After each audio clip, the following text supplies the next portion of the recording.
Hey friends, welcome back to Cosmic Compass, the leading locational astrology and astrocartography podcast. And I'm your host, Helena, and I am obsessed with the energy of place and helping you create magical lives in places you love. And also coming back home to yourself, coming back home to your cosmic compass, your intuition, your natal promise. They are both reflecting each other. Cosmic Compass is not only about creating a magical life and finding those places in the world that are most supportive for you using astrocartography, but also this podcast celebrates the coming home to yourself, the coming home to your cosmic compass, your natal promise, your intuition, your inner guidance system, the inner compass that's always pulling you back home to yourself. As I'm recording this, I am sitting in my living room in Versailles, France. I just moved and I've spent the last 3 weeks unpacking, unboxing all of our things, getting the furniture situated. We're still moving in, but it's already feeling a lot like home. And as I'm feeling more at home and more settled and honestly feeling like I found my place for at least the next 3 years, I have noticed that my desire to travel has significantly decreased, I should put it that way. And also I just am excited for this new era of information, content, and sharing, because I feel like whenever I feel fully settled at home, I often find that my desire to create kind of takes on a new energy, and I'm excited and curious to see what that's gonna look like. And in today's episode, we're talking about remote activation, which is this idea in astrocartography and locational astrology of utilizing the energy of these different planetary lines that you have on your map and bringing that energy into your life wherever you are. A lot of people have this question of, do I have to move to experience this story? Do I need to physically relocate to fully live out this astrocartography line? Is it necessary? And I will say that the best way that you can really experience a dramatic shift of storylines, but also energetic influences, is by being on those lines and physically relocating. There is remote activation. The reason why remote activation is so important is because this map that you have, this astrocartography map, it's showing you the stories that you have in different parts of the world. It's showing you, reflecting to you where your people are, where your career opportunities are, where is there a sense of joy and happiness within the self, and where are there places in the world that feel like home, or there's a past life connection or a feeling of the past. Where are those places? But the thing is, those stories are still always happening. It's like that idea of you exist everywhere all at once. Even if you live in Australia, you still have stories in California, just like how you still have storylines playing out in New York. And I think that's the magical part of astrocartography and that's just a reflection of your soul, how your soul is energetically connected to so many different parts of the world at all times. Now, whether you physically relocate there or travel there, that's a different story. And that's going to be really indicated in the transits and the planetary movements that are happening on your map in these places. And you can see this both on a relocated chart as well as on a map, seeing those transits and progressions move and activate those stories. But there are ways where you can bring in the energetic influence and storyline into your life right now. Right now, wherever you are in the world, you can tap into this, and it's called remote activation. It's like this idea that there are always storylines playing out for you somewhere in the world. So even if you lived in London, you do have stories happening for you in Los Angeles. You do have storylines playing out for you in New York. Are there friends in your life from those places? Are there themes of connections with people that are in certain parts of the world at those times? You can live in one place, but you do also have a connection to other parts of the world as well. And so with remote activation, there are ways that you can connect with the energetic influences of these planetary lines wherever you are, as well as connect with the storylines of the natal promise that are within your chart by connecting with those parts of the world. I have been doing this for many years. I do this in a variety of ways, and I want to share with you the top ways that I myself use remote activation, but also that I've seen play out for my clients in their life as well. One of the most external ways that you can connect with remote activation is by connecting with people on those planetary lines. For instance, I always have podcast interviews on my descendant lines. I tend to always get a lot of recognition from people who are based in certain parts of the US. My clients are always coming from my Sun descendant line in the United States. Same with my Mercury descendant line in the United States. So there's certain parts of the world where people always reach out to me, or there's a sense of a theme where there's a connection with people. Whether that's supportive or challenging is a different story, and that's going to depend on the planetary line in your chart and the aspects being made to that planetary line in your unique chart. But I have found that one of the biggest ways that remote activation seems to play a part in people's lives is when they have connections with people on those lines, even if they live elsewhere. So for instance, let's say you wanted to launch a podcast and you wanted it to be really visible and really seen. Well, first I would look at your timing and make sure your transits are all in order and you've got some really cool transits in your 10th house or something more visible playing out. Maybe you're in a major peak period of your life using zodiacal releasing, right? So you start kind of with the timing and see when is the best time to launch this big podcast. But the next step you would want to take is see, where do you have midheaven lines? Where do you have MC lines, or when a planet was culminating in the world at your time of birth? So for instance, as an example, the Sun MC line, career opportunities or visibility or recognition, press, publicity, those would be places that I would target if that were something you wanted to do. So if you have a Sun MC line going through New York City, for instance, and you knew that there was a publicist you wanted to reach out to hire as part of your team, or maybe you wanted to launch the podcast there and start marketing that podcast to that area, that would be a smart way of using remote activation to get the best chance of success and visibility for whatever it is you're intending to do. And I've done this in my own life, like pitching to podcasts or pitching to media brands or companies.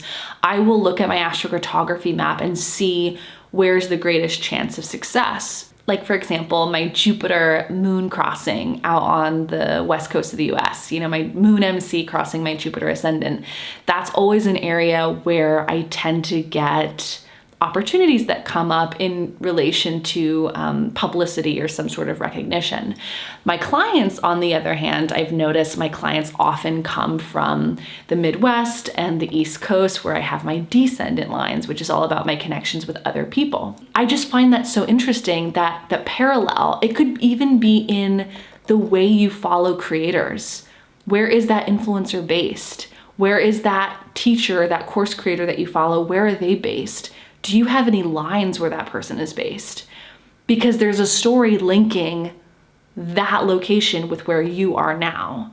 And this is how universal astrocartography is. It's not just about moving to a place or relocating your whole life and traveling to a place, although that's a huge part of it. And I will say, if you want to make a drastic shift in your life, a dramatic shift in your life, energetically and storyline wise, you do need to move or put yourself in that place. But it can also be reflected in more subtle ways, like watching a vlogger or following people who are based in those areas where you have lines. So check that out. Definitely do some checking that out, because I've just noticed that's a really cool thing that's happened to me. So that's just one way that you can use remote activation in your life to bring the stories to wherever you're living. And you can even do this with other things too, not just career, but like dating. Let's say you're living in one part of the world and you've never like really met someone that's been long lasting. Like maybe you're on a Neptune descendant line or a Uranus descendant line, and there's just this sense of change and confusion and disconnection with relationships on those lines. You can look to see, where do you have your Sun descendant line? Where do you have your Venus descendant line? And place your, and then set your dating app to those locations. I have found that this works for a lot of my clients over the years. They've come back to me and said, I changed my location on Hinge, or I changed my location on this dating app, and I ended up having a lot more success with people that I met in that area. So this just goes to show this can happen for a variety of things: career, relationships, and also places where you discover more about yourself. And the reason this works is because those descendant lines, for instance, those love lines, those setting lines, they show you where your people are. So even if you're not there physically, you still have a story there. You still have people in your life that are coming from certain parts of the world. And I always like to ask the question of, were they born there? That person in your life, were they born on that line or close to that line? That is a really great thing to look into if you're considering people and relationships and where your people are. And there are other ways too that you can use remote activation. Like, one of my favorite examples is watching YouTube vloggers. There are certain places in the world that I'm just always drawn to, and I love to watch YouTube vloggers and just search that country and watch walking tours. So I'll often put like walking tours in the background of that place, and I feel so good when I have that walking tour in the background, or I'm watching a vlogger, go about their daily life in that place. It energetically fills me up. It energetically makes me come alive. And it's interesting because there's always certain specific countries or places, latitudes, that always call back to me to either watch a vlog or have a walking tour in the background. And it's always Brisbane and the Byron Bay area of Australia, New Zealand, also Dubai and like the Abu Dhabi area, like the desert part of that area. Bali is always a big one. And also just the west coast of the US, like Ashland, Oregon, Washington. Anytime I watch content, whether it's a movie and the movie is set in that location as like the backdrop of the film, or having a walking tour or vlog and I'm like having it on in the background and I'm watching it, it makes me come alive. And that's a really cool way that you could bring that energy of that planetary line into your life and into your story, is by just connecting with that place through different ways. And you can do this with music too. Like, for instance, I'm always drawn to music in French and music from Iceland.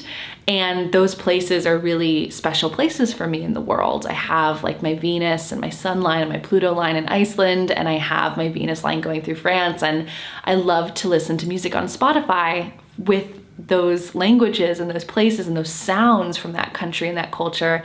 And that's just a way that it's kind of like a little pick-me-up. Like, it makes me connect with that Venusian side of life, of pleasure, appreciation, and beauty. Even flowers and plants and gardens, if you are finding that you're always drawn to certain plants like orchids, or you're always drawn to certain trees, do yourself a favor and check out your astrocartography map and see what lines you have going through the part of the world or like the continent where that plant life is grown. Bring those flowers into your house, bring those plants into your home. Have a garden with plants from that part of the world. I love to do this with botanical gardens. I used to live right next to a botanical garden in Metz, France, and it was the one place that I always frequently visited. And one of the things I love to do was go through all of the different sections of the botanical garden and notice how I was always consistently drawn to certain plants or certain temperatures. And I would cross-reference that with my astrocartography map and be like, yep, that makes sense. I have all those magical lines going right through that area. And it's the same with trees. Like, I'm always drawn to dark, rich soils, like evergreen, hemlock trees. Those are always the trees that I'm most drawn to. And I notice that those trees come from certain parts of the world, like the Pacific Northwest or, Washington. And I have my Jupiter and my moon line going through those areas. And those are places where I definitely feel magical and feel really good and really uplifted. And it's really true. There are certain trees that you're always drawn to. There are certain flowers that you're always drawn to. I know it's such a simple thing, but it's interesting when you cross-reference it with your map, because you might find that certain flowers or plants or climates or the greenery around you, the plant life around where you live, those are places that are being reflected in your map. And so bringing that into your home, whether it's having a garden or bringing some fresh plants or flowers into your home, is a really wonderful way to connect with those parts of the world and in turn those astrocartography lines. And you can also do this with medicine too, like herbs or spices or teas from certain parts of the world. Let's say you have a really beautiful calming Neptune line or calming Chiron line that's very gentle, it's very soft, it's less of a hectic energy than say Mars or Mercury.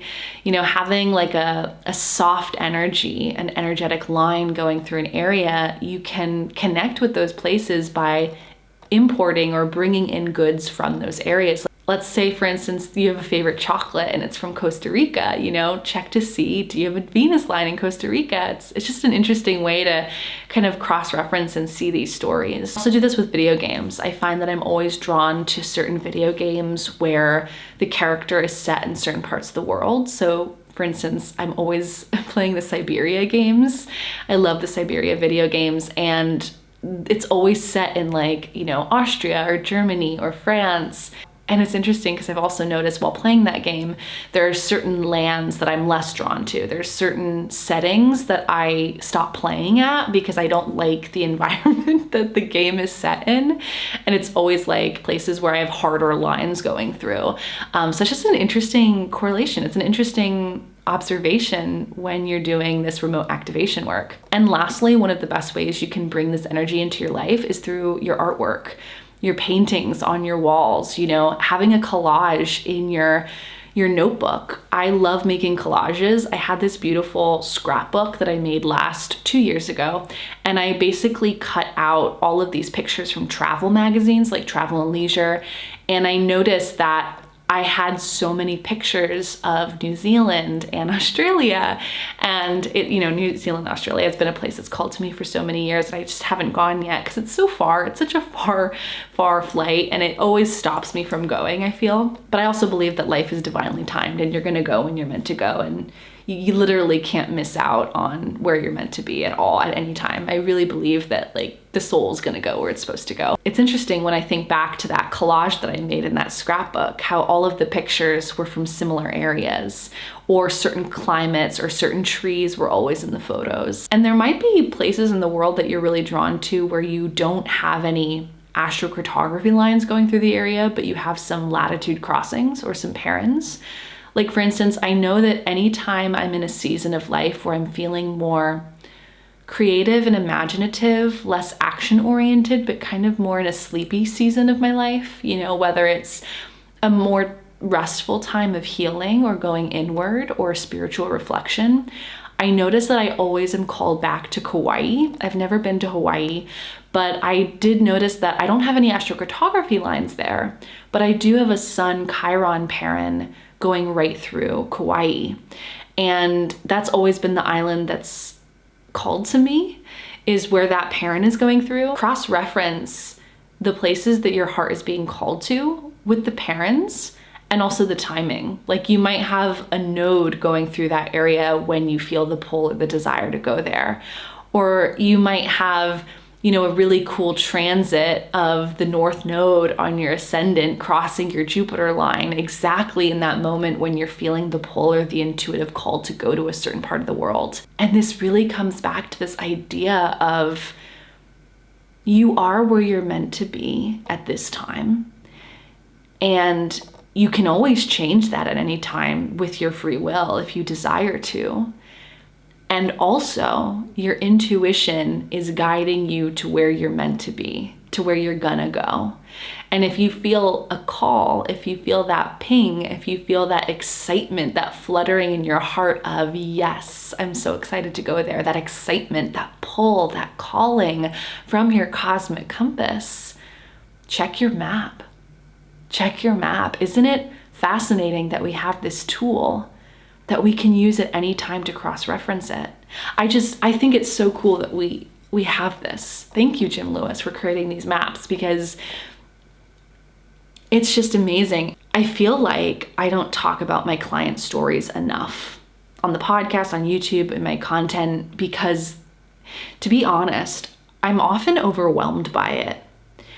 Every time I have a reading with someone, they tell me a story that's exactly a reflection of that parent or that astrocartography line, or the timing is exact. And so I'll jot it down in my notebook, I'll jot it down in my Notion or in a Google Doc. But because there's so many stories and I've seen it play out so literally for so many people, it's kind of like, where do I start? I don't know if you've ever experienced that. When you have so many options, when you have so much data, when you have so many client stories, when you have so many literal examples of how something works, or you have so much of something, it's like, where do you start? How do you even organize all this and share this information with more people? But it's astounding to me how I've been doing astrocartography professionally for several years. I've been doing it as a hobby since 2018, but I didn't start doing it professionally until 21. But it's just astounding to me how I've been doing this for so many years. I've worked with so many people, and even my students now, and my students who are submitting their evidence portfolios to be a reader on my team of the directory. And it's just, I'm still always in shock and in awe. And I shouldn't be, but it's because astrocartography is so wild to me. It's so literal. And I wish more people knew about this, because can you imagine if we all knew our places? Can you imagine if everyone knew where it was best to be? And also how to use remote activation to bring that story and that energy into your life now, regardless of where you live, wherever you are, you have the ability to bring in that energetic influence into your life through locational astrology and remote activation. And that's just such an incredible, magical tool that we can use at any time. So do me a favor, kindred spirit, and pull up your astrocartography map. Note which planets are really supported in your chart. And this is going to be basic astrology, intermediate astrology work. I teach this in my courses, my relocation astrology course and the certification. I don't teach this in the beginner's astro mapping course, because it's the beginner's mapping course that I offer that you can join at any time. It's for reading your map and understanding what the lines mean and all the parents and everything, local space. But it's the relocation astrology course that's open all year round that I teach how to understand the story of your planets. And that really goes back to chart synthesis and reading the aspects of your chart and the sign placement that they're in. And that's just understanding astrology and chart synthesis. And that's why I always like to tell people you have to be an astrologer before you're an astrocartographer. You have to know astrology and be able to read charts before you can recommend people where to go, or even yourself. If you have a really difficult Venus, I wouldn't necessarily lead with your Venus line. And that's why it all goes back to your unique chart, because your chart's could be different from everyone else's. But as a general rule of thumb, the benefics, Jupiter and Venus lines can be really cool. Sun lines can be really nice. Moon lines can feel like home. So that's a general astrological symbolic meaning of those planetary lines. But again, go back to your natal chart, because that'll give you more information on that. As for next where I'm heading, I'm going to be based here in Versailles for the next month at least, getting my couch and my big sofa chair for the podcast all set up. And then in October, end of October, I'm heading out to the US for one final time, I feel, because if you've been following me on YouTube or Instagram, you know my feelings on where the US is heading in 25. And to be honest, I don't want to be in the US when that is all happening. And I am very sensitive to energy. I'm very intuitive. I can pick up on the energy before things happen, and also just energetically take on the energy of people. And I feel like this is the last time I'm going to be going out there for, I don't even know how long, but I want to make this final trip before this whole US transits that get started in 25. I'm going to go back home, get some things organized, get some stuff, and see some family for probably the last time in a while. We're going to go out and see Alex's family and his grandfather, who's in his 90s, and his family in Miami. He has a huge family from Venezuela. They're all in Miami. So we're going to do a big trip to see all of them. And it'll be really nice to catch up with family, but I do feel like I won't be coming back to the US for quite a while. A lot's shifting in the world, a lot's shifting energetically in the US starting next year. I mean, it's all gonna start getting going. Like, energy's gonna ramp up once we get to mid-October, and then into the election time, November, December, the Mars retrograde. I wanted to make sure I went out there, one final time in the short-term future before all of this craziness ensues. And if you think I'm fear-mongering when I say craziness, I'm not fear-mongering, but I am gonna call it like it is and tell you that the US is going through some wild things over the next years, and to deny that would be to deny reality. And to deny that as an astrologer would be to, 1, deny reality, 2, deny the transits, and also 3, sugarcoat something that will be more challenging. So yeah, if you have any podcast requests, definitely hit me up in my DMs on Instagram or send me an email at helena@helenawoods.com. I'd love to hear from you and hear if you have any podcast recommendations or any suggestions or topics you'd like me to make some videos on. I hope you have a magical day, kindred spirit, and I'll see you in the next podcast episode. Happy astro travels.